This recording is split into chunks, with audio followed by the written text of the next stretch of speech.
and welcome to Atop the Fourth Wall, where bad comics burn. Okay, we're 2 weeks into the month. It's time to Christmas it up in here with the most festive of things, zombies! Although first, let's clarify something about this one. The name of the comic. Spoilers, I'm reading from the trade, which is listed as Zombies Christmas Carol, but the original miniseries was not called that. It was specifically called Marvel Zombies Christmas Carol. Marvel Zombies, in case you missed the massive overview last summer that was made by that guy who annually takes over my living room. Yeah, that's the one, is a dark comedy horror series by Marvel about zombie superheroes. And that's the reason why this comic wasn't talked about during that overview. In spite of the name, this is not a Marvel Zombies comic. There are no zombie superheroes in this, no interdimensional travel, not even the friggin' Apes universe is involved in this. It's A Christmas Carol, but with zombies. Labeling it Marvel Zombies Christmas Carol was nothing short of a cheap marketing gimmick to try to get people to buy it. Although even then, I don't get it. The heyday of Marvel zombie stuff was in the mid to late 2000s. This was 2011, a year after the last numbered Marvel Zombies comic. It wasn't exactly astounding readers anymore. I don't know, maybe they just thought at the time that since it was Marvel and zombies related, they had to have that title. But yeah, that's the weirdness we've got going for us today. You know, people say that they're tired of zombies and there's such an oversaturation of them in the media, but I don't think that's the problem at all. In the end, it all comes down to story. After all, stories about Frankenstein and werewolves and vampires have endured for almost 100 years, and there's no sign of slowing down there. The problem is not the monster, the problem is the story. Of course zombie stories will seem boring to you if it's the same schlock told over and over. Like any story, you need a hook, the right trappings, the right kind of characters, and you're invested in it all over again. So let's dig into Zombies Christmas Carol number 1 to 3 and see if this twist on a classic makes it a whole new classic of its own for a different genre. Welcome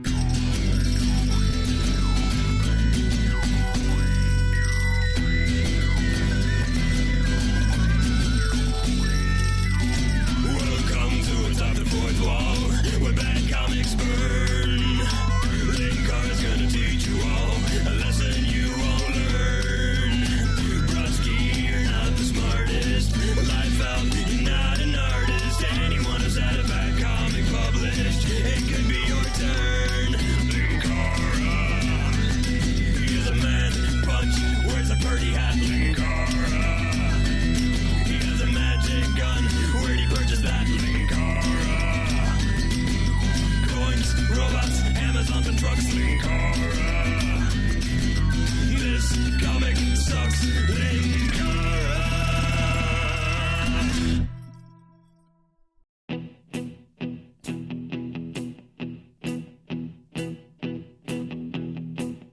When I wake up, well, I know I'm gonna... Reading from a trade, so no looking at the covers, although considering we have to go through 3 comics a day, that's probably for the best. All I'll say about them is that they're good, depicting scenes from A Christmas Carol, but with zombies in them, including that classic moment in the story where all the ghosts showed up at once and it was really awkward for them. We open at the Hospital for the Poor, which has either been X'd out or someone thought a bloody cross would be a good idea. Also, why is the sign bleeding? Poor thing got into a fight with Scrooge and Marley's sign and it's still treating its wounds. Death had lost its grip to begin with. There was no more denying that. In retrospect, death was not a good choice for our baseball team.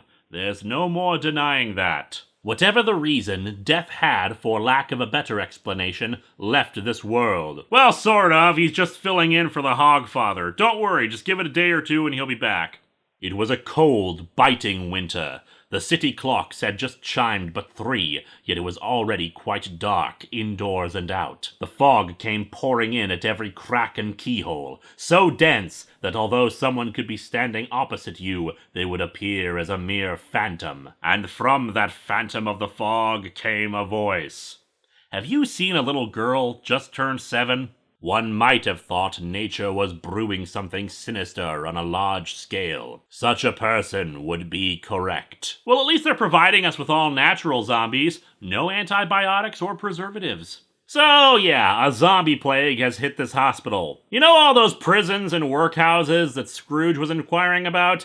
Yeah, apparently they're beginning to overflow with the zombies now that death has taken a holiday. The two gentlemen who had come to Scrooge seeking charity, identified here as Mr. Sands and Mr. Jeffers, apparently ran this place and realized just how utterly screwed it is. So they haul ass out of there, chaining up the institution doors as best as they can. As our records indicate, one of the first victims to contract this hungry death fell into our halls 7 years ago this very day. Wow, that is the slowest zombie plague spread ever. This is less Day of the Dead and more Decade of the Dead. But yeah, since it was evidently Marley who was patient zero, their only hope is to go to his old business partner, one Ebenezer Scrooge, and see if he can help. Naturally, as you saw earlier, there are excerpts from the original story littered throughout this one, just with a bit of flourishes added for the zombie narrative, and this is no different. The general description of Scrooge is as the Muppets once sang, but with this addition. And so with Scrooge laying as mankind's last hope, humanity might as well have extinguished its final fires this very Christmas Eve. Considering the zombie plague apparently took 7 years to take over one institution, humanity actually has some time to do some knitting and file their taxes before then. Scrooge's nephew stops by and invites him to Christmas dinner. We get the humbug and whatnot, though with the addition of explicitly stating that Fred's mother died in childbirth to him. Otherwise, the only related addition is that Bob Cratchit asks about him still opening his doors to all, even though there are deadly rumors that the streets are no longer safe. Oh, I know they're not safe. Some butterfly dude is fighting a guy with a scarf over his face overhead. I'm in for the evening. Sands and Jeffers arrive to ask Scrooge for help, but he of course presumes that when they speak of the poor and forgotten, that they're asking for charity and throws them out. I suppose we gave our best efforts, so shall this counting house be marked. And thus Mr. Jeffers takes some berries from a wreath, squishes them, and smears their juice over Marley's name on the sign in an X. Or maybe they were just anticipating the next big crossover, Scrooge and the X-Men. And now we go, I suppose, doomed to become a part of the surplus population, sentenced to this by another man's greed. Wait, they wanted money to solve the zombie problem? Typical government workers expecting the problem to be solved by throwing money at it. With the end of the workday, Scrooge does notice that the streets seem emptier than usual, with even the bartender at the local tavern encouraging him to go home because of the terrors in the streets. And I guess the fact that he couldn't enjoy Baconalia now just made him hate Christmas more, and not recognize everybody warning him about this stuff. So intent was he that Christmas Eve had ruined his rigid daily life, he failed to notice the fog that enveloped the streets parted before him as he walked. It was as though even nature feared to touch Ebenezer Scrooge. Nature was not fond of "does this bug you? I'm not touching you" jokes. On the way home, Scrooge notices that a lot of the doors were boarded up and the usual Christmas decorations weren't around, but he just figures people wised up about the season. Who would have taken these fools as being smart for once? Well, to guard your homes from the hooligans going door to door, singing without invitation. Next thing you know, they'll be naming a story after the practice. Humbug! They should name a story after what I do. A Christmas eating gruel in the dark. After the ghastly face knocker encounter, Scrooge enters his home, which apparently has more ghosts than usual, since the first thing he sees is a phantasm of a skeletal carriage driver with 2 demonic horses riding down the stairs before vanishing when they get to him. Well, look at that! I seem to have humbugged my pants. What's more, this apparition has sent a chill down his arm, towards a bite wound on his wrist. Actually, the ghostly carriage is something in the novella, it's only one sentence, saying Scrooge thought he saw it, which is why it's not usually featured in adaptations. And thus, after he changes into his pajamas, Marley's ghost arrives, with a weird metal gimp mask over his head that has a bell on it. Weird. In life, I was your partner, Jacob Marley. And in death? There is no death! It's a video game, Scrooge! We just keep respawning! "It is required of every man to walk abroad, living among his fellow men." Yeah, it turns out the Proclaimers weren't walking 500 miles because of love, but rather contractual obligation. "And if the spirit goes not forth living in life, it is condemned to do so without the comfort of the grave." Mind you, these chains are surprisingly comfortable, actually, but I would prefer the grave.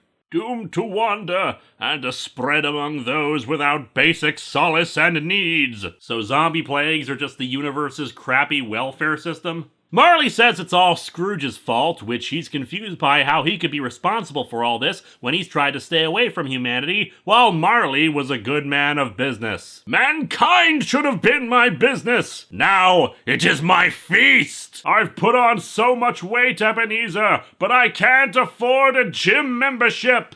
After Marley says they're responsible for spreading this plague to the poor, Scrooge actually offers to pay Sands and Jeffers, but Marley doesn't believe him, instead telling him about the three spirits. The spirits will reveal to him how he's responsible for this mess, and if he needs a reminder, issue 1 ends with the two looking out the window and seeing the zombies parading the streets. God help us, everyone. The Christmas zombies are way early this year. Issue 2 begins sometime later, with Scrooge looking out his window again, but only seeing fog this time, and declaring it to be a humbug. And then a crow at his window. Ah, great, Scrooge already has to deal with the zombies, but now Eric Draven is stopping by? However, what appears behind the bird is of more interest. The ghost of Christmas past. Although admittedly, she looks a lot more deathly than usual. What's more, the being dies and reforms several times, each time with a veil covering its corpse-like face. It settled upon a form as it reached as close to Scrooge as I am now to you, and I am standing in the dark, past the corner of your eye.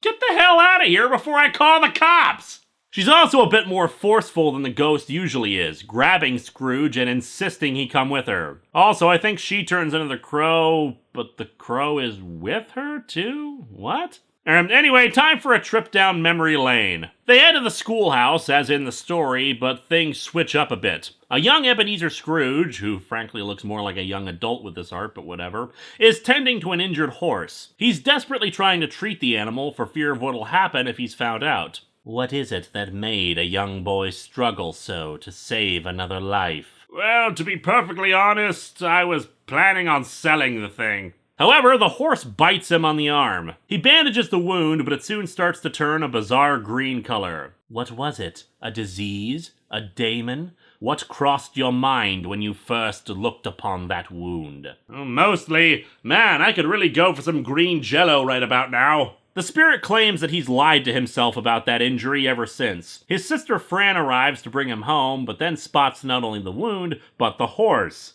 which has now started rotting away, completely dead. This is the weirdest episode of Gary and the Horse yet. Fran died in childbirth, although apparently, according to this panel, she sweated ecto-cooler when she did so. However, Scrooge was not present for that, since he had of course gone on to work for Fezziwig. At his party, we spot a younger Scrooge angrily ranting about how this is a waste of money, and for some reason, he's really decided to grow out his nails, since he waves his hand and scratches the arm of a friend of his. He apologizes, but the damage is done as it creates a nice green wound. The ghost speeds things along to another Christmas. He had left to pursue his own fortune, and apparently his friend ate the Fezziwigs. And said friend was not alone, having spread the zombie plague to a bunch of others. The Fezziwigs cry out that they have no more money to give the zombies. So, is it like that South Park episode with the homeless? They just need to give them change? And then, of course, there's the scene with him and Belle breaking up. And I've got to say, the artwork has been fairly stylized in how it draws people, and for the most part it's worked fine,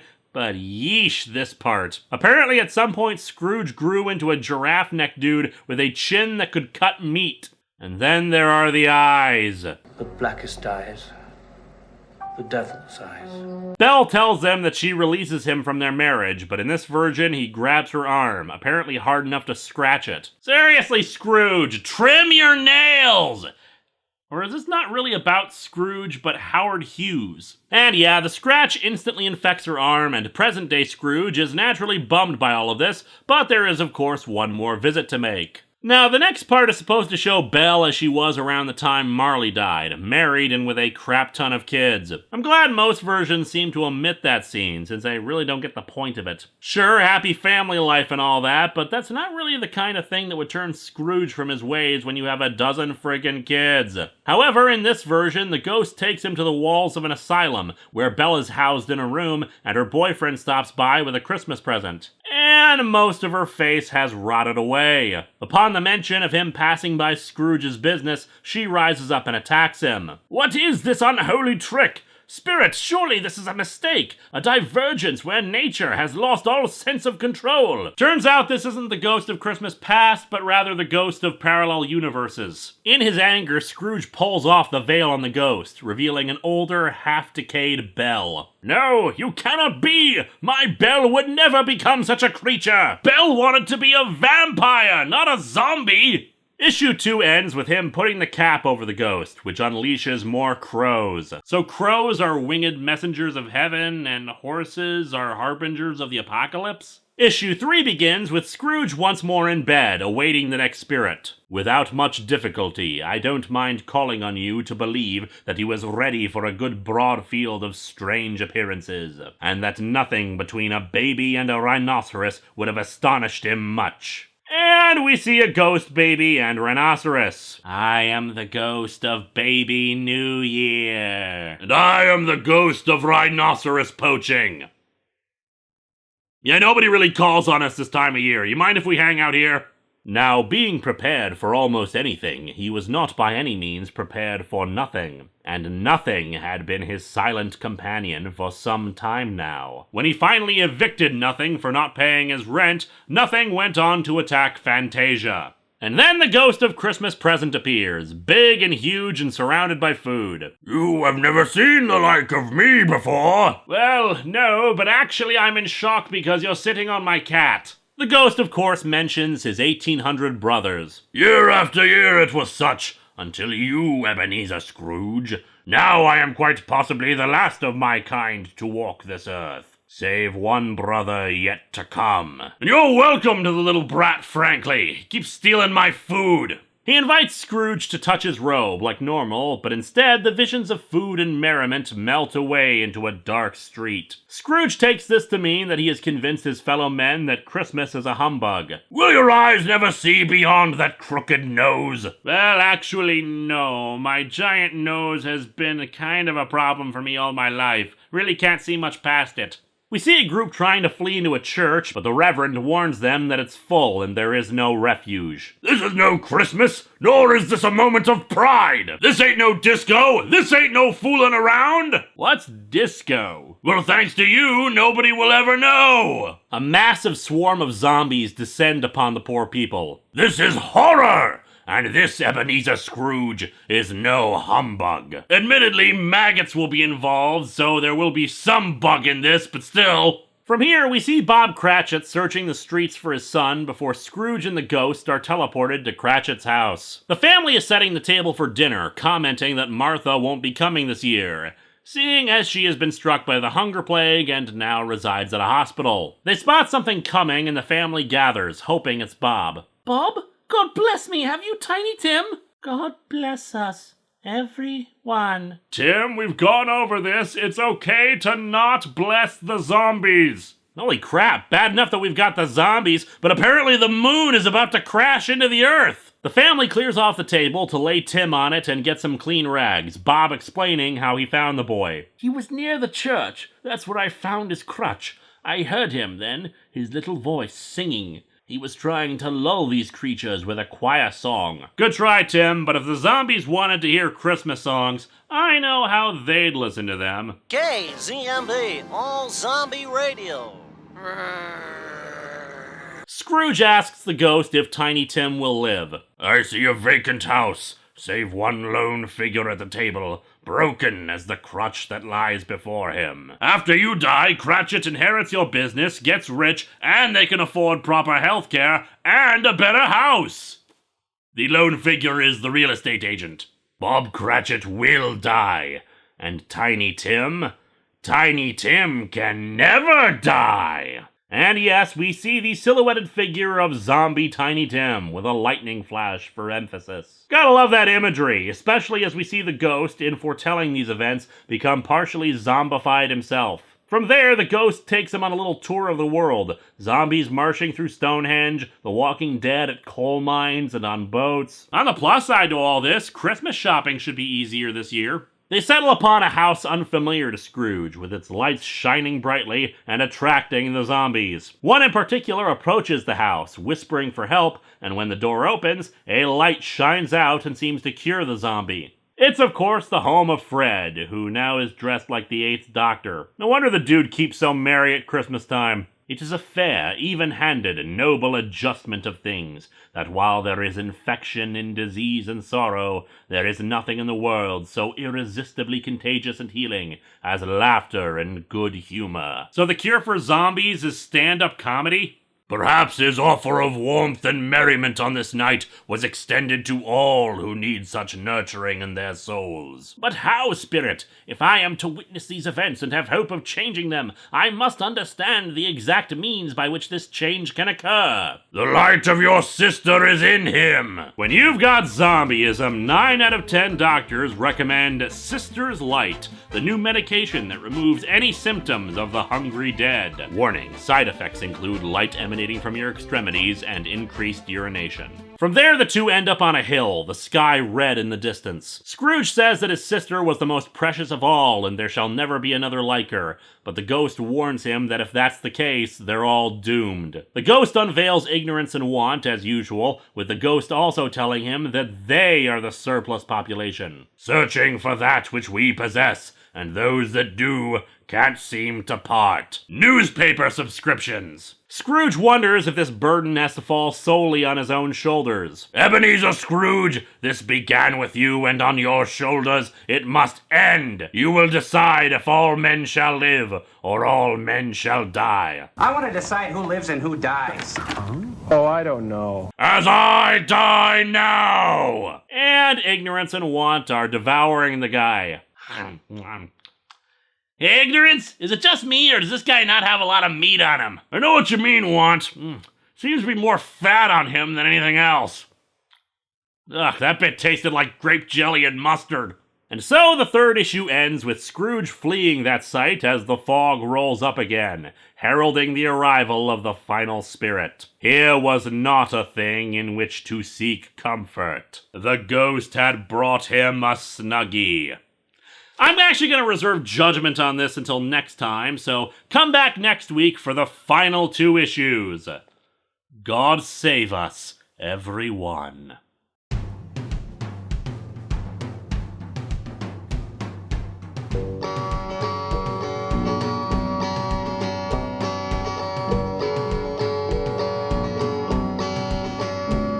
I'm sitting on my couch reviewing comics.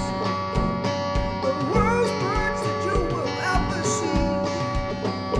It's sad that comic books are for geeks. Rather not, they're for everybody.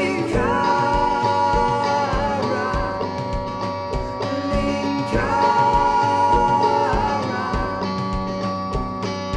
If you doubt that I am the man, I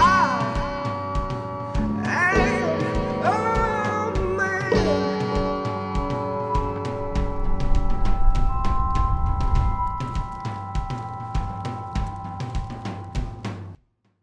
I love how Scrooge just looks mildly confused by his arm going gangrenous. What an inconvenience!